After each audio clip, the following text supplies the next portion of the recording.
하나님의 은혜가 가득하기를 주님의 이름으로 축복합니다. 우리는 종종 드라마나 영화를 보게 되면 믿었던 사람들에게 배신을 당하는 요소들을 자주 보게 되죠. 배신의 아이콘이라는 말이 생길 정도로 배신은 다양한 이야기의 소재로 사용되어지는 것입니다.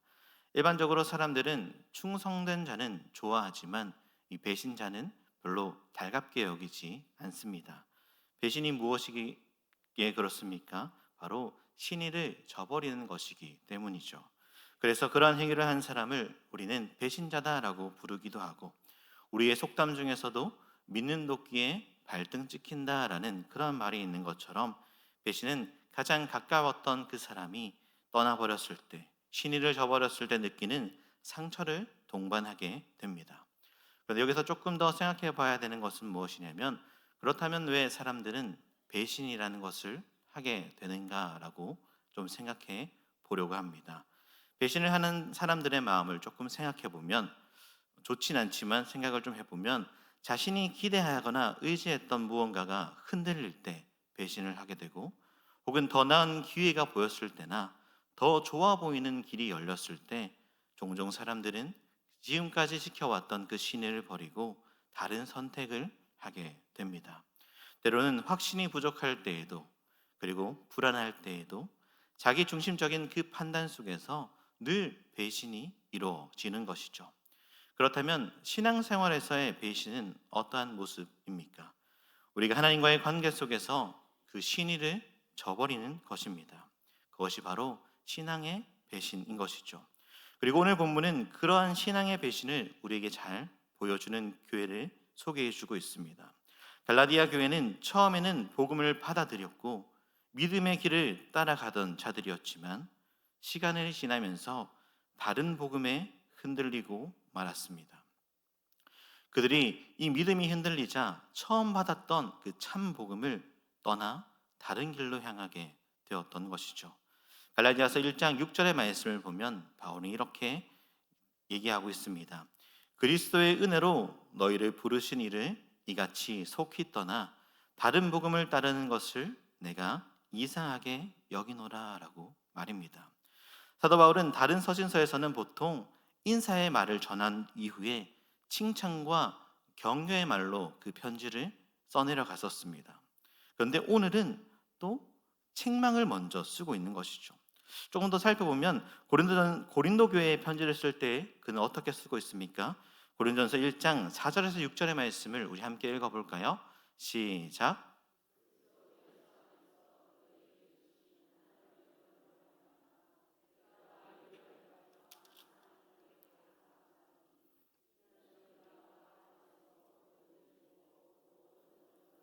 모든 지식의 풍족함으로 그리스도의 증거가 너희 중에 견고하게 되어. 아멘. 이렇게 고린도 교회 성도들을 향해서는 칭찬함으로 그 편지를 써내려 가고 있습니다. 이것뿐입니까? 에베소서에서 보내는 편지에서 보면 주 예수 안에서 너희 믿음과 모든 성도를 향한 사랑을 나도 듣고 감사하였다라고 칭찬하고 있죠. 또 빌립보 교회에 보내는 편지에서도 보면 너희가 첫날부터 이제까지 복음을 위한 일에 참여하였다라고 칭찬함으로 편지를 써내려 갑니다. 그에 반해 오늘 우리가 읽었던 이 갈라디아에서 보내는 이 서신을 보면 인사의 말을 전한 이후에 칭찬이나 격려의 말이 아니라 곧바로 책망의 모습으로 바울은 지적하고 있는 것이죠. 왜 그럴까요? 바울은 지금 갈라디아 교회 안에서 벌어진 이 심각한 영적인 문제를 다루고 있기 때문입니다. 그는 이 편지의 시작부터 갈라디아 성도들이 보이고 있었던 그 놀라운 잘못에 대해서 언급하죠. 그들의 잘못은 다름이 아닌 바울이 전했던 복음과는 다른 길을 걸어가고 있었기 때문입니다. 다른 복음을 따르고 있었던 것이죠. 바울이 전한 복음은 무엇이었습니까? 예수 그리스도께서 우리의 죄를 대신해서 십자가에 죽으시고 다시 살아나심으로 우리가 죄에서 건짐을 받았다, 구원을 받았다라는 것. 오직 그것은 하나님의 은혜였고 오직 믿음으로 거저 얻어지는 구원이었다라는 이 복음이었습니다.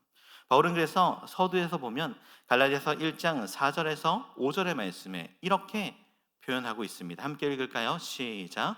그리스도께서 하나님 곧 우리 아버지의 뜻을 따라 이 악한 세대에서 우리를 건지시려고 우리 죄를 대속하기 위하여 자기 몸을 주셨으니 영광이 그에게 세세토록 있을지어다. 아멘. 이 바울은 어디를 가든지 어느 교회를 가든지 어떤 지역을 가든지 늘 예수 그리스도의 이 복음을 전하던 사람이었습니다. 갈라디아 교회에서도 동일하게 그는 예수 그리스도의 그 십자가 그리고 부활 그 복음을 기쁨으로 전했던 자이죠. 처음에는 그 복음을 갈라디아 교회 성도들이 기쁨으로 받아들였을 것입니다. 그러나 시간이 흐른 후에 바울이 다른 지역으로 복음을 전하러 떠난 뒤에 갈라디아 성도들은 바울이 전했던 그 처음의 복음을 떠나 이제는 다른 복음을 쫓아 살아가는 사람들이 되었던 것이죠. 복음을 떠나는 것 자체도 큰 문제이지만 더 심각한 것은 그들이 너무나도 쉽게 이 복음이 변질되었다라는 것입니다. 바울이 이것을 놀랍게 여겼고 그것을 이 편지를 통해서 강하게 책망하고 있는 것이죠. 우리 오늘 본문의 6절의 말씀을 다시 한번 보실까요? 6절의 말씀입니다. 시작. 그리스도의 은혜로 너희를 부르신 이를 이같이 속히 떠나 다른 복음을 따르는 것을 내가 이상하게 여기노라. 아멘. 갈라디아 교회 성도들의 문제는 단지 복음을 떠나버렸다라는 것에 그치지 않고 바울은 그들의 떠남을 표현할 때 속히 떠나버렸다라고 표현하고 있습니다. 이 말은 그들이 무엇이 참된 복음인지, 진짜 복음이 무엇인지, 가짜 복음이 무엇인지를 분별하려거나 고민하거나 노력하는 그런 상황 없이 빠르게 다른 복음을 쫓아가 버렸다라는 것이죠. 그런데 이 속히 떠나라는 표현에는 단순히 시간적으로 빠른 의미만을 담고 있는 것이 아닙니다. 이 표현은 그들의 믿음이 얼마나 쉽게 흔들렸는가 이것을 보여주는 것이죠. 복음의 진리를 얼마나 가볍게 그들이 생각했는가 이것을 나타내는 것입니다. 그들은 복음에 깊이 붙잡고 지키기보다는 자신들의 기대와 달랐던 이 현실 앞에서 과감하게 복음을 포기해버리고 더 나은 것을 나를 더 좋게 하는 그 가르침을 쫓아 가버렸다라는 것이죠. 그들이 지금 보고 있는 이 모습은 곧 참된 복음을 떠나 거짓을 따르는 이 갈라디아 교회 성도들의 모습은 마치 우리로 하여금 구약 시대의 이스라엘 백성들을 생각나게 합니다. 그 이스라엘 백성들의 불신앙을 떠오르게 만든다라는 것이죠. 대표적인 것을 보면 하나님께서 이스라엘 백성들을 애굽에서 건져내시고 모세를 통해서 약속의 땅으로 인도해 내시는 그런 여정 가운데서 그들은 시내산 아래 그때의 믿음 없는 행동을 행하죠. 모세가 산 위에서 하나님의 율법을 받을 동안에 산 아래에 있는 이스라엘 백성들은 금송아지를 부어 만들고 그 금송아지를 보고 우리를 애굽에서 인도해낸 신이다라고 이제 우상을 숭배하는 그런 모습을 보여줍니다. 자신들을 인도하신 하나님의 그 모든 은혜와 역사하심은 있고 거짓된 신을 만들어 섬기는 그들의 행동, 참된 복음을 버리고 다른 복음을 따랐던 갈라디아 교회의 모습과 별반 다르지 않다라는 것입니다. 당시에 하나님께서는 그 이스라엘 백성들을 향해서 무엇이라고 모세에게 말씀하십니까? 출애굽기 32장 8절의 말씀을 우리 함께 읽어보겠습니다. 시작.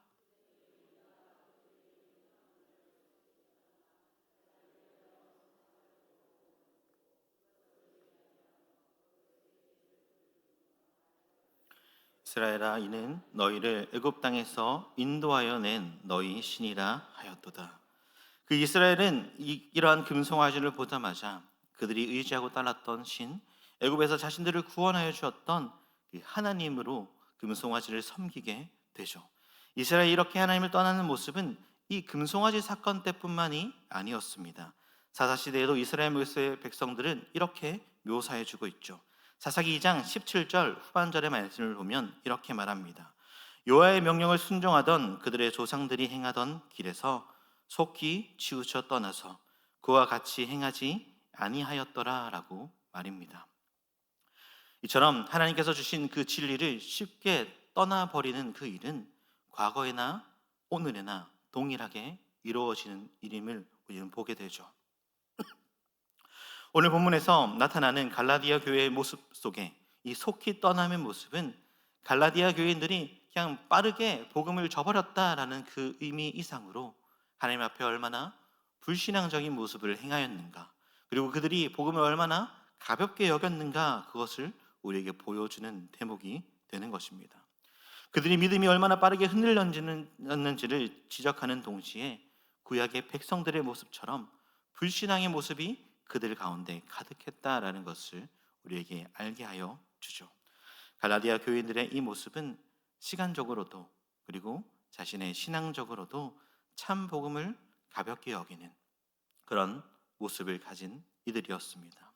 그들은 자신이 받았던 구원의 은혜, 그 복음을 깊이 붙잡지 못했던 것이죠. 바울은 이러한 갈라디아 교회 성도들의 모습을 보고 큰 충격에 빠집니다. 그래서 그는 그들 향해서 이렇게 얘기하죠. 이상하게 여기노라라고 말입니다. 이러한 표현은 단순히 실망했다라는 정도가 아니라 도무지 이해할 수 없다라는 이 놀라움의 표현입니다. 바울이 받은 충격은 마치 복음을 경험한 자가 어떻게 복음과 상관없는 길을 선택해 버렸나 하는 것을 놀랍게 표현하는 것이죠. 예수님께서 말씀 한마디로 바다와 물결을 잠잠하게 하셨을 때 사람들이 놀랐었던 그 반응처럼 바울은 갈라디아 교회에 일어나는 이 다른 복음을 쫓아가 버렸던 사람들을 보고 이 정도로 놀랐다라는 것입니다. 다시 말해 참된 복음은 진정으로 그 믿는 사람이라면 결코 이러한 일이 있을 수 없다, 다른 복음을 따라가는 일은 있을 수 없다라는 것을 우리에게 가르쳐 주죠. 그렇게 바울은 다른 복음을 이미 따라가 버린 그 갈라디아 교회 성도들을 향해서 이렇게 선포하는 것입니다. 다른 복음은 없나니라고 말입니다. 갈라디아서 1장 7절의 말씀을 우리 함께 다시 읽을까요? 시작. 다른 복음은 없나니 다만 어떤 사람들이 너희를 교란하여 그리스도의 복음을 변하게 하려 함이라. 아멘. 사랑하는 성도 여러분, 복음은 단 하나입니다. 오직 예수 그리스도로 우리가 그 은혜로 구원받았다라는 그 사실 밖에 없습니다. 여기에 무언가를 덧붙이거나 덧댈 수도 없는 것이죠. 그렇다면 갈라디아 교회 성도들이 받아들였던 이 다른 복음은 무엇일까요? 그들이 혼란하게 빠뜨렸던 것은 이 당시 사회의 유대 율법 지도자들의 가르침 때문이었습니다. 그들은 이렇게 주장했습니다. 믿음만으로는 구원이 충분하지 않다. 율법을 지켜야 하고 할례도 받아야 한다라고 말입니다. 즉 예수 그리스도께서 믿는 자들에게 주신 그 믿음으로 이어지는 구원에게 그것이 부족하고 인간의 행위가 더 더해져야 온전한 구원을 이룰 수 있다라고 가르친 것입니다. 이런 가르침은 결국 복음을 변질시켜 버렸고 은혜에게서 멀어지게 만드는 것이 되었습니다. 사랑하는 성도 여러분, 갈라디아 교회 성도들이 그리스도의 은혜로 그들을 부르신 하나님을 속히 떠나서 다른 복음을 따르게 된 이유는 그들이 결국 마음이 흔들렸기 때문입니다. 이것이 더 좋아 보였기 때문이죠. 복음의 본질은 분명합니다.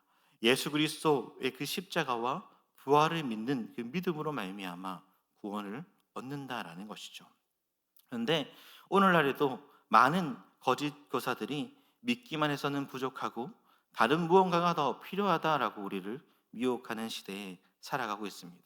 그것은 다른 교사들뿐만 아니라 우리 스스로도 그렇게 생각하며 이 신앙의 세계를 걸어가고 있다라는 것이죠. 은혜가 부족한 것 같고 은혜가 충분하지 못한 것 같은 그런 마음이 들 때 우리는 복음이 아닌 다른 것을 찾게 되는 것입니다. 그런 모든 행위들이 바로 다른 복음을 쫓아가는 행위임을 꼭 기억하십시오. 그렇게 바울이 말한 이 다른 복음이 없나니라는 이 고백은 다름이 아니라 구원의 은혜를 넘어서는 우리의 노력이나 행위가 더해지는 것을 뜻하는 것입니다. 사랑하는 성도 여러분, 우리의 구원은 하나님의 선물인 것이죠.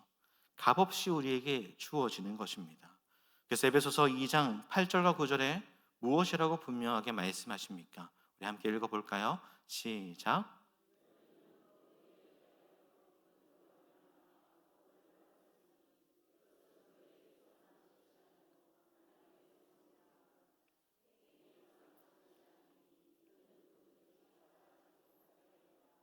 아멘. 구원은 전적으로 하나님의 은혜로 주어지는 선물입니다. 우리가 무언가 이루어내서 받아낸 것이 아니라 받을 자격이 없는 우리에게 값없이 주어지는 그 은혜가 바로 구원의 은혜인 것이죠. 그렇게 복음은 오직 하나입니다. 예수 그리스도께서 우리의 죄를 대속하기 위해서 자기의 몸을 주셨고 다시 살아나셨다라는 것. 이 복음 외에는 구원의 길이 없다라는 것이죠. 여기에 우리의 행위나 공로를 조금도 섞을 수 없는 것입니다. 우리가 믿는 참된 복음은 바로 이 예수님, 죄 없으신 그 한 분을 믿음으로 우리가 그분을 따라가는 것이죠. 거긴데 만약 여기에 다른 조건을 붙이게 되면 어떻게 됩니까? 예수님의 구원 사역이 온전하지 못하다라는 것을 이야기하는 것뿐만 아니라 그것을 신뢰할 수 없는 것으로 만들어 버리는 것이죠.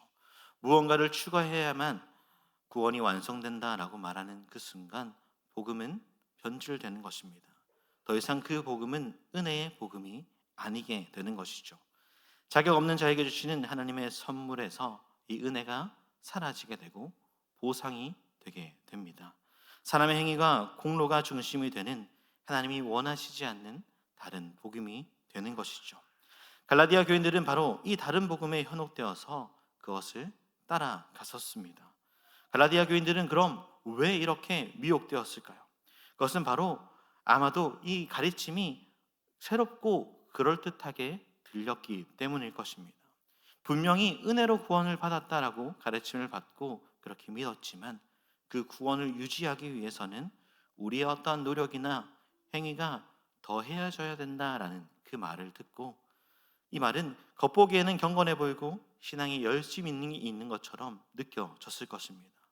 바울을 통해서 받은 그 복음, 오직 믿음으로 얻는 그 구원은 더 이상 그들에게 눈에 성이 차지 않았다라는 것이죠.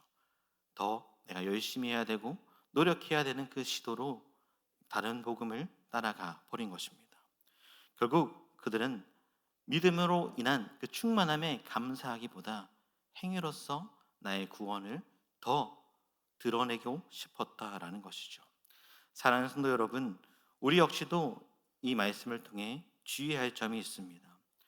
복음을 거저받은 우리에게 이 복음이 어느새 익숙해지고 때로는 식상하게 느껴질 때가 있다라는 것입니다.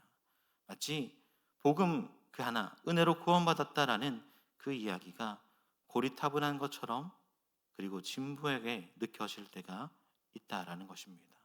그때가 바로 다른 복음을 따를 위험이 가장 클 때입니다.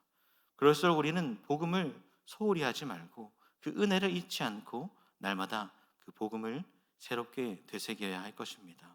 우리가 받은 복음은 결코 낡은 것이 아니죠. 복음은 우리를 오늘날도 새롭게 하는 것입니다. 그래서 고린도후서 4장 13절과 16절에 분명하게 이렇게 말씀하고 있지 않습니까? 우리 함께 읽어볼까요? 시작. 기록된 바 내가 믿었으므로 말하였다 한 것 같이 우리가 같은 믿음을 가졌으니 우리도 믿었으므로 또한 말하노라. 그러므로 우리가 낙심하지 아니하노니 우리의 겉사람은 낡으시나 우리의 속사람은 날로 새로워지도다. 아멘. 복음의 새로움은 다른 무언가에서 나오는 것이 아닙니다. 내가 열심히 했기에 더 노력했기에 새로워지는 것이 아니라 이미 받은 복음 안에서 날마다 새롭게 되어지는 은혜를 누릴 뿐이다라는 것이죠. 그럼 우리는 믿음으로 말미암아 말씀에 순종하며 살아가기를 힘쓰는 것은 구원을 얻기 위해서가 아니라 이미 얻은 그 구원을 하나님의 선물로 받았기에 그 은혜에 감격하여 순종하고 믿음의 길을 걸어가는 것입니다. 구원을 얻기 위해 믿음으로 사는 것이 아닌 이미 받은 그 구원으로 인해서 믿음으로 살아내는 것이죠. 이 두 표현은 비슷해 보일 수도 있지만 그 의미는 완전히 다른 것입니다. 전자는 인간의 공로를 강조하는 것이고 후자는 하나님의 은혜를 기억하는 것입니다. 예수 그리스도의 십자가의 부활, 그분의 공로를 의지하지 않고 다른 어떠한 것을 붙이거나 빼는 그 모든 것을 우리는 이단이다라고 부르죠. 비슷해 보일지라도 본질은 완전히 다르고 결국 영원한 생명과 영원한 멸망의 길로 갈라지게 만드는 것입니다. 이렇게 사단은 비슷한 것을 들고 우리에게 언제나 찾아올 것입니다. 겉보기에는 경건해 보이고 열심히 있어 보이는 그 삶을 소개하지만 그 본질이, 그 복음이 흐려지게 하는 그러한 삶의 모습이라면 우리는 과감하게 그것을 버리고 다시 하나님 앞이 무엇인지를 분별하며 나아가야 할 것입니다. 갈라디아 교회가 그렇게 넘어졌고, 그리고 오늘날 우리도 수많은 위협 가운데 있다라는 것이죠. 그러므로 사랑하는 성도 여러분, 사람의 생각이 아닌 하나님의 말씀 안에서 분별하며 흔들리지 않는 바른 신앙의 길을 걸어가는 저와 여러분들이 되기를 주님의 이름으로 축복합니다. 그렇기에 바울 사도는 오늘 본문의 8절과 9절에서 매우 단호한 어조로 경고하죠. 누구든지 심지어 하늘로부터 온 천사도 우리에게 너희가 전한 복음 외에 다른 것을 전하면 저주를 받을 것이다 라고 얘기합니다. 곧 다른 복음은 절대 있을 수 없고 어떤 권위자라 할지라도 복음을 바꿀 수 없다라는 것입니다. 바울은 왜 이렇게 계속 강조해서 설명하고 있을까요? 갈라디아 교인들이 시선을 다시 참된 복음으로 옮겨놔야 되기 때문이었습니다. 다른 헛된 복음을 쫓아가는 그들을 긍휼의 마음으로 다시금 참된 복음이 무엇인지 그 구원의 은혜를 바라보게 만들어야 했기 때문에 8절과 9절에서 이렇게 말씀하고 있는 것이죠. 우리 마지막으로 8절과 9절을 함께 읽어볼까요? 시작. 그러나 우리나 혹은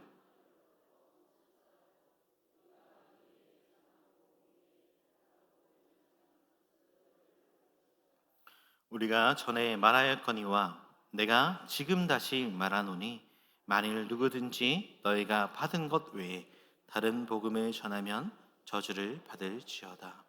아멘. 사랑하는 성도 여러분, 다른 복음을 따라갔던 자들은 반드시 그 삶을 돌이켜서 참된 복음을 다시 붙잡아야 합니다. 당시 갈라디아 교회 성도들은 다른 복음에 속아 복음의 본질을 떠나 영적 심각한 위기 가운데 놓여 있었습니다. 그들이 따랐던 것은 단순한 해석의 차이를 넘어서 작은 오류 정도의 차이가 아니라 그들의 생명의 길을 완전히 다른 방향으로 바꾸어 놓는 일이었습니다. 따라서 바울은 저주를 받을지어다 라고 말하며 강력하게 그들이 다시 돌아오기를 바라고 있는 것이죠. 사랑하는 성도 여러분, 맑고 깨끗한 물이 담긴 유리병을 한번 떠올려 보십시오. 겉으로 보기에는 아무런 문제가 없지만 그 안에 불순물 방울이 한 방울이라도 떨어지면 더 이상 그 물은 깨끗한 물이다라고 할 수 없을 것입니다. 아무리 작은 오염이라도 그 물을 마시지 못한다라는 것이죠. 복음도 마찬가지입니다. 참된 복음은 순수하고 온전한 복음입니다. 그런데 그 복음에 단 한 줄, 인간적인 생각이나 율법의 어떤 조건을 덧붙이거나 그리스도의 십자가 복음 위에 단 하나라도 빼게 된다면 우리는 그 다른 복음으로 인해서 구원을 받을 수 없게 될 것입니다. 복음의 본질이 무너지는 것이죠. 그래서 바울은 강력하게 이야기하고 있습니다. 다른 복음을 전하는 자는 그냥 혼난다 정도가 아니라 저주를 받을 것이다 라고 말입니다.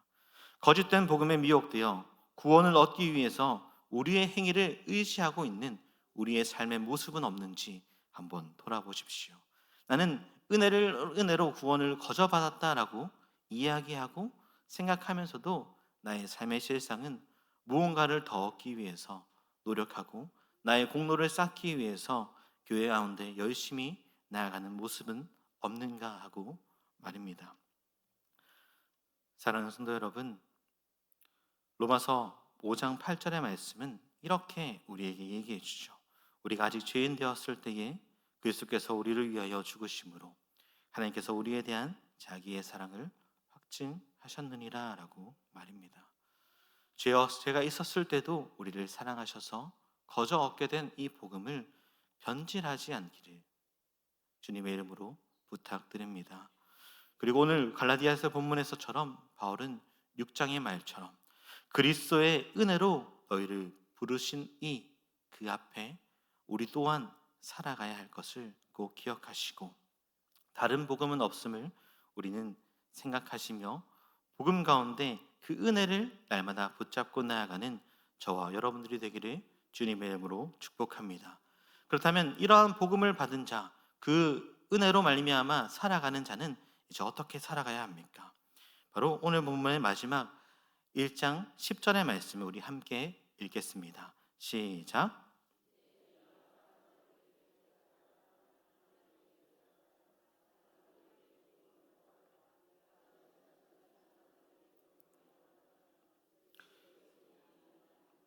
아멘. 우리가 살아가는 이유는 하나님 앞에서 이제 그 은혜 받은 자답게 살아갈 뿐이다라는 것이죠. 뭔가 우리를 위한 삶이 아니다.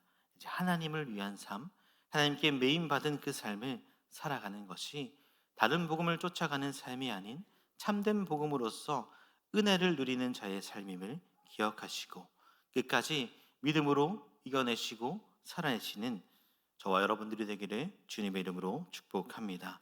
말씀을 맺겠습니다. 오늘 본문에서 사도 바울은 갈라디아 교회 성도들의 잘못된 신앙의 모습을 단호하게 책망하고 있습니다. 이 말씀을 통해서 우리의 신앙의 모습도 한번 돌아보아야 합니다. 갈라디아 교회 성도들이 참된 복음을 속히 떠나버렸던 것, 다른 복음을 따라갔던 그 삶의 모습이 혹여나 우리의 삶 가운데서 있지 않은지, 우리를 미혹하고 넘어지게 만드는 그런 수많은 이야기들 속에서 나는 그 이야기들을 쫓아 살아가고 있지 않는지를 돌아보아야 하죠. 있어 보이는 것, 새로워 보이는 것에 마음을 뺏기는 것이 아니라 하나님께서 주신 그 참된 복음을 쫓아 살아가는 저와 여러분들이 되길 소망합니다. 더욱이 그 믿음 붙잡고 믿음으로 이겨내고 견뎌내고 흔들림 없는 신앙의 걸음을 걸어가시기를 주님의 이름으로 축복합니다. 우리 시간 함께 찬양하며 기도의 가운데 나아가시겠습니다.